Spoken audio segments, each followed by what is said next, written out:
mga dapat po daw na hindi gagawin para ma-monetize ang ating Facebook. Video ito ay pag-uusapan natin itong tatlong gawain na ginagawa ng karamihan kaya yung mga post nila ay hindi nire-recommend ni Meta sa mas malawak na audience. Halos lahat ng mga content creator ngayon, karamihan, ito yung nakikita ko na ginagawa nila. Kahit na yung mga malalaking content creator, kahit na yung mga matataas na or malalaki na yung kanilang mga bahay, ay ito yung kanilang ginagawa at yung iba ay itinuturo pa nila na ganito yung gawin.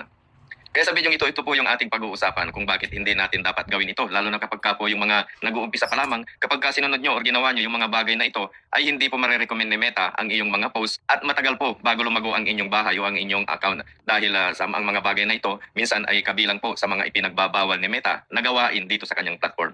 Uunahin ko po ito sa pangatlo. Ang pangatlo po ay yung pagbibigay ng tala. Marami akong nakikitang ganito na nagbibigay sila ng tala kapalit ng pag-follow or pag-likes or comment or kahit na ano pa mang engagement yung gusto nilang ipagawa sa'yo, bibigyan kanila ng tala. Yung iba naman, ginagawa nila, nagpapapromote sila, nagbibigay sila ng tala para yung mga followers or tagasunod ng isang malaking content creator ay i-follow din yung kanilang account or panoorin yung kanilang video. Ay yung mga gawain na ganito, yung pagbibigay po ng tala, kaya po tayo nagkakaroon or binibigyan ng notification dito sa ating Star Tools na respect Star Sender dahil po sa ganyang mga gawain. Ipinagbabawal po ni Meta na magbigay tayo ng tala nang hindi naman natin gusto yung pinapanood natin or yung video or kung ano man yung post na nilalagyan natin ng tala. Ang pagbibigay po kasi ng tala ay bilang appreciation doon sa content ng nagustuhan natin na creator, hindi para po i-follow tayo. Kaya po ito ay nilagay ko sa pangatlo sapagkat hindi naman lahat ay may kakayahan para bumili ng tala at bumili ng followers, okay, sa pamamagitan po ng tala. Kaya ito po yung pangatlo, iwasan po natin yung bagay na ito. At ang pangalawa, ito, yung mag-iwan ng bakas para mabalikan, mag-iwan ng bigas para mabalikan. Lumang tugtugin na po ito.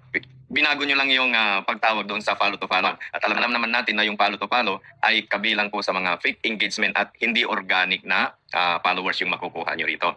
Marami ako nakikita ng mga content creator, malalaki man or nag-uumpisa pa lamang, ganito yung mga content na nakikita ko sa kanilang mga video na mag-iwan ka ng bakas para masundan kita. Ganun na lang po yung mga nagiging content nila, magpataas ng followers. At sinasabi ko po sa inyo, lalo na yung mga baguhan na hindi po organic na paraan yung mga ganito na ipapalo mo yung isang creator na hindi mo naman pinapanood yung kanyang video or ipapalo mo siya na hindi mo naman gusto yung kanyang mga content. I-follow po natin yung ating mga kapwa content creator kung nagustuhan natin yung kanyang content, kung may natutunan ba tayo or na-entertain ba tayo. Ganun po yung dapat na tamang paraan para po sundan natin yung isang content creator sa kanyang account or ibigay natin yung ating tiwala sa kanya kung ito man ay nagtuturo, sumasayaw or kung ano man po yung kanyang content at nagustuhan natin, doon lang po tayo mag-follow. Huwag po tayong sumunod doon sa mga itinuturo ng iba na mag-iwan ng bakas para mabalikan dahil yan po ay ibang paraan lang. Binago lang nila yung tawag doon sa follow to follow. Pero kung titingnan po natin, parehas lang po yan. Fake engagement po yan at hindi yan organic. At ang number one, ayan, halos lahat ng ginagawa nito or itinuturo nito kahit na po yung mga malalaking content creator na mga monetize na ito yung sinasabi nila na gumawa ng 4 to 6 seconds na video. Kung makikita nyo dyan sa recommendation, ang sabi ni Meta ay longer than 30 seconds para ma-recommend yung ating mga posts. Kapag gumawa ka po ng 4 to 6 seconds, anong content yung mailalagay mo dyan? Wala. Na hindi ka pa nga makapagsalita dyan sa 4 to 6 seconds. So, paano ma-recommend ni Meta yung ating mga posts kung 4 to 6 seconds kahaba lang yung ating mga i-upload? Okay? Hindi na po iyan kabilang sa quality video at hindi rin ito kabilang doon sa mga valuable or interesting or engaging. Ang magkukuha mo lang po dyan ay views. Okay? May marami kang views kung wala namang engagement na nangyayari doon sa post mo, wala din po, hindi po yan na i-recommend ni Meta. May mga video nga ako na nakikita na matataas yung kanilang views, lalo na yung mga monetize na. Wala akong problema kapag ka-monetize ka na dahil views na lang po yung hinahabol nila kaya tinuturo nila na 4 to 6 seconds. Pero kung nag-uumpisa ka pa lamang, sikapin po ninyong makagawa ng longer than 30 seconds na mga video sa Reels at longer than 3 minutes naman kapag ka po sa long form video. Yan po yung mga best practices para ma-recommend po yung ating mga posts. Huwag po tayong maniwala dun sa mga 4 to 6 seconds para mag-viral, para hindi po iyan totoo. Hindi i-recommend ni Meta ang inyong mga ipopost kapag kaganyan lang po kaigsi yung ating i-upload. Yan po kasi yung sinabi ni Meta, yung mga recommendable na mga posts ay longer than 30 seconds sa Reels. Kaya ito po ay lalo na po dun sa mga nag-uumpisa pa lamang, isa po itong paalala sa inyo. Huwag po kayong maniwala dun sa mga 4 to 6 seconds na technique na tinuturo ng iba. Okay? Hindi po marirecommend ni Meta. Kaya mapapansin nyo, may mataas kayong views pero yung engagement po ay wala. Hindi nire-recommend ni Meta ang inyong mga post kapag ganyan lang kaigsi ang inyong mga i-upload.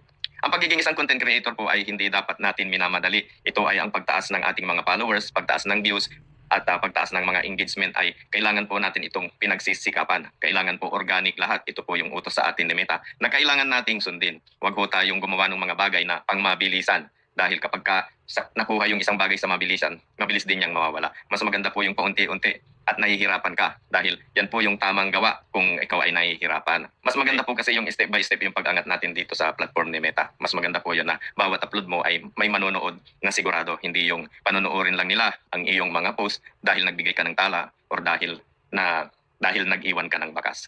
So muli po, sana po ay nakatulong sa inyo yung munting kaalaman na ibinahagi ko sa video ito at Ayon.